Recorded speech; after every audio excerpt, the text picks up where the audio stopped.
Teachers, what's some behind-the-scenes drama? I fought for 3 months to keep my job, thanks to a crazy, incompetent principal and a power-hungry department chair. They would demand that I change a lesson plan immediately before class, then randomly observe and ask why I wasn't better prepared. The best example, my principal demanded that I stop showing movies in my class. The twist? It was a film studies elective. My students were taken aback by the fact that we were suddenly reading Frankenstein in film studies one day, and I couldn't tell them it's because their head principal literally said, "I don't believe there is such a thing as a great movie." My mother was an office administrator at a subunit of our high school. My 10th grade year, they had to stop telling teachers when fire drills would be. There was an actual, small, very manageable fire in the cooking class thanks to a grilled cheese sandwich. Most of the students were evacuated correctly, but lots of teachers figured that since it wasn't a scheduled drill, it was just a test. The fire department tested the alarm every month or an alarm malfunction. So, they kept the kids in a room. Another office admin had to come over the intercom and announce, "Teachers, since there is very obviously a fire alarm going off, please evacuate the building as per your drill instructions." Edit. The teachers got in huge trouble, no one was hurt, and the girl didn't burn her next grilled cheese. Whoa. If there was a fire drill at my work that I knew wasn't scheduled, I would assume it was a real fire and get the kids out. That's crazy. I was having dinner with my co-workers yesterday, and one of their sisters came. She's a teacher. Apparently a kid at her school committed suicide recently, and she or any other of the staff aren't allowed to talk about it. The kids all think he just died in his sleep. She was saying she was trying not to cry all day at work. That's awful to keep that from the students. We had a girl commit suicide in our senior year that a lot of us, including myself, were close to. I'd be furious if I was lied to about what happened. Reminds me of my English teacher last year who would tell us anything, really anything, and then just go, "But you didn't hear it from me." This is how we heard the story of the pregnant girl who left for a few months and the history teacher who broke up with her boyfriend because he smoked too much weed. Would have wondered what she said about me if I weren't so boring. I had a teacher like that, but she didn't say any of that stuff until the last day of our senior year in high school. Most people stayed home. We went in, had this long, enjoyable conversation with the hot young French teacher about weird Japanese tentacle porn and her clit ring. Ought to be young again. I want to answer on behalf of my 11th grade English teacher who was going through a divorce and a custody battle for his 4-year-old daughter during the time he spent teaching us. Some days it was very apparent that something was really eating away at him. This teacher had a very distinct personality. You could tell when he was off. I'm sure it was an immensely difficult time for him, especially because he continued to teach us in what was one of the more memorable classes I've ever taken. I didn't find out the details of what was going on until after I graduated and he left the school. Our favorite teacher who taught home EC. Cooking was the headmaster's wife.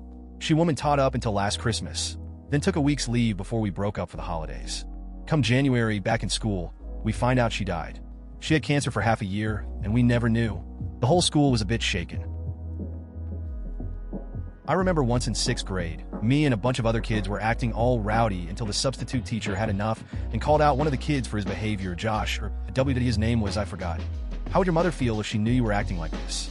John kind of just stopped and looked at her with a blank face and said, "My mother's dead." Without missing a beat, the teacher replied, "Well, why don't you just get a new one?" The whole class went berserk, kids swearing at the teacher, flipping tables, running out of the classroom, throwing shit at the teacher, and while everybody, myself included, went ape shit, Josh kind of just sat at his desk and started twirling his pencil. Anyways, principal got involved and managed to quiet everything down and made sure not a word of the incident reached the rest of the school. TLDR, kids acts up. Teacher acts wrong. Not teacher. Mom was administrator at the school I went to. Most days, because she worked late, every night I would just chill in the computer lab, hitting up miniclip like a mofo. So I'm there one night, and I look over my shoulder, and I see my teacher talking to the head teacher. Think nothing of it, of course.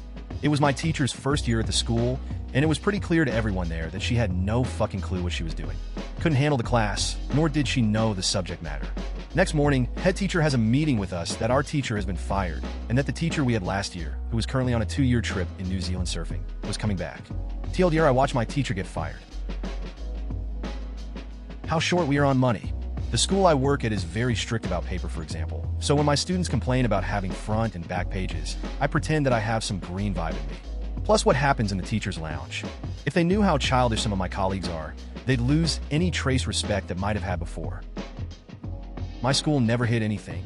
School 1, where I went for middle school, bought / built a $500,000 football field twice, almost immediately after one another. School 2, my high school, auctioned off building to the cheapest bidder. The roof was fucked. They spent $2 million to begin with, and then $2 million more for a new one. Funny thing is, both of these schools are in rural fucking nowhere, Ohio. I teach comma science at a college. One of our recent graduates faked her degree. I know that sounds crazy. She failed one of my colleagues' courses recently, which should have kept her from graduating. But this girl had a friend in our registrar's office who substituted the course for something entirely unrelated. The substitution must be approved by me, since I'm her advisor. I said no, but she somehow still got her diploma. The substitution is on her degree audit with no record of who approved it. Our department has since been in a long struggle with the registrar's office over who permitted the substitution. Whoever did this should be fired. Well, I know exactly who did it, but there's no paperwork to prove it. So the world will keep spinning, and somewhere out there an employer will hire this girl and be extremely disappointed. Edit, grammar, and I still don't think I did it right. I became friends with a teacher, and after I graduated high school and there was no conflict of interest, he invited me to his birthday the following year. Of course, there were heaps of my old teachers and some new ones from lower year levels I'd never seen before. One of the new ones was talking about how scared one girl made her because she wrote a really detailed creative writing story about a girl with serious mental problems, and what it's like, she gave quotes and basically said that now she's read this, a ton of the girl's behavior in class makes sense. At the time, I was about 90% sure I knew who she was talking about. So that was really weird and kind of creepy. Hope the teacher talked to her about it or something. My IT teacher from high school approached me once while I was taking parts inventory for one of his classes since I was his TA to ask me how to stay positive when a family member has cancer. Backstory: 2 months prior to my senior year, my teacher's daughter had gotten leukemia and was in really bad shape. Now, this teacher always has a happy attitude and loves teaching IT, and this event really brought him down. Anyways, I explained to him that everything was going to be all right and that his daughter was well taken care of by the professionals at UMC here in Tucson. Hell, if they were able to get Gabrielle Giffords back on her feet after the shooting, they can help his daughter get through her leukemia. What started out as advice turned out to be a pep talk in which he relayed to his daughter, ultimately giving her the persistence to fight her cancer. She's been cancer-free since fall 2013. TLDR gave a teacher a pep talk on how to deal with a loved one that was stricken with cancer. My 7th grade science teacher, who really propelled me on my life course of becoming a science teacher, was gay. Unfortunately, she worked and I attended a small Catholic K through 8 school. She loved Xena, Warrior Princess. We saw her around our small town with her best friend, always with her best friend. All the other teachers at this small school must have known, but it would have been scandalous if the parents found out or if she ever dared to share with us who she was as a person. One day she cried because a kid had written homophobic things about another kid on a bathroom stall. I mean, full-on bald. I'll never forget sitting there in class and just searching in my head as to why she would react in this way. In hindsight, I can't imagine what she was going through not being able to share who was. Older me just wants to go back in time and hug her to tell her it will be all right. Younger me didn't quite comprehend the scope of pain she must have felt. I work in special education, and you would not believe how much I have to battle with administration and teachers for them to participate in everyday activities, such as be in a certain class, an after-school sports team, go to a dance, etc. The kids have no idea the arguments, emails, phone calls, writing up extra behavior contracts, etc. I go through for them. But I wouldn't have it any other way. Don't mess with my kids. Edit. Thanks for the gold, kind stranger. A chronic illness that made me nauseous pretty much all the time and occasionally very dizzy. I generally hid it really well while teaching, and my coworkers were able to help me out when things got really bad. I'm no longer teaching, it was always a temporary thing, and doing better now, but I still don't know how I made it through that year as well as I did. Well, I have one for this. It wasn't really behind the scenes since everyone kind of guessed what was happening. In high school, we had 2 math teachers, one algebra girl and one for geometry guy. We always teased them about being together, and whenever they talked to each other, there was always this adorable smile between them that showed us they liked each other. One day after geometry class, the guy teacher tells us he is resigning from his job. He tells us that there are some rules that he just doesn't agree with. Turns out, it is against the rules to have a relationship with a coworker, and he ended up quitting so they could be together. This was 5 years ago, and there are some rumors of them getting married. Probably going to get buried, but I lecture at a university as a side job to my profession, 2 classes or so per semester. So, right before the winter semester, my father passed away suddenly while playing tennis. He was 65. I was 28 at the time, and I will never forget how hard it was to teach. Not only teach, but be engaging, humorous, and passionate about my subject. Behind my eyes, I was crippled with depression. It took me until this past year to get over that hump. May not seem like a lot given the stories here, but I was surprised I made it through the semester. Then the following year. I have never before had to put on an empty smile so hard in my life. But end of the day, it is a job I am paid to do. It is a job I happen to love. I grew up in a pretty small town, one where everyone knows everyone and their dog's business, so it's hard for anything to be kept quiet. Our middle school principal, when I was a student, who was always such a level-headed and nice guy, called the entire school into the assembly hall late one year and made us sit there while he dropped the school's entire collection of calculators out of a box onto the floor and proceeded to kick them around the floor, yelling at us for being so destructive with them and costing the school so much money. I remember the other teachers sitting behind him, bugging their eyes out, but not saying anything at all. That was the beginning of a lot of outbursts, some aimed at students, some at teachers, some at the entire school. We went off for summer break, and when we came back, we were informed he died of a massive brain hemorrhage.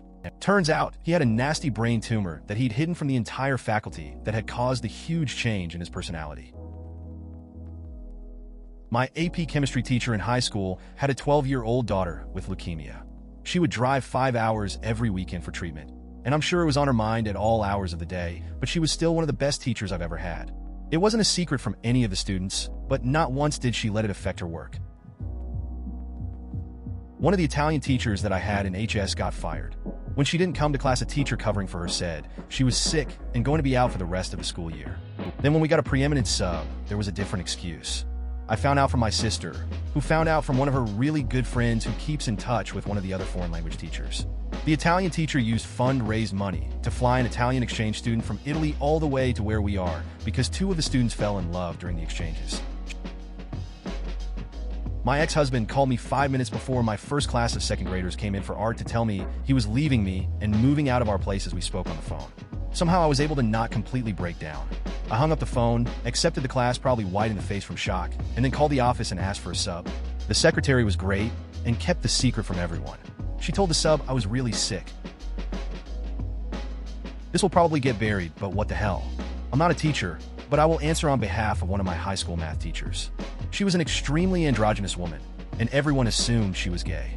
Somehow I knew she wasn't. She had gotten married earlier that year and showed us pictures of her wedding.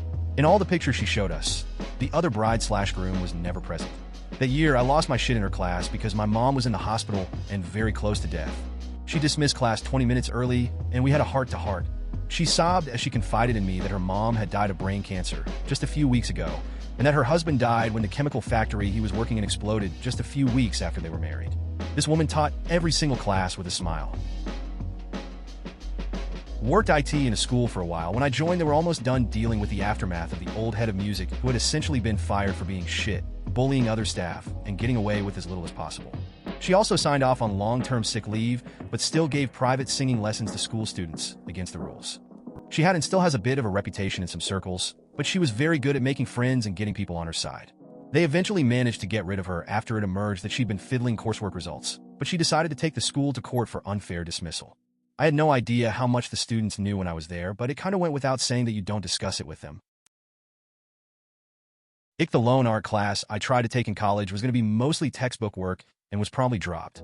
But I feel like schools try and make film classes and art classes textbook heavy because it's really hard to justify a class where kids watch movies when there are budget considerations, even if it is from an artistic perspective.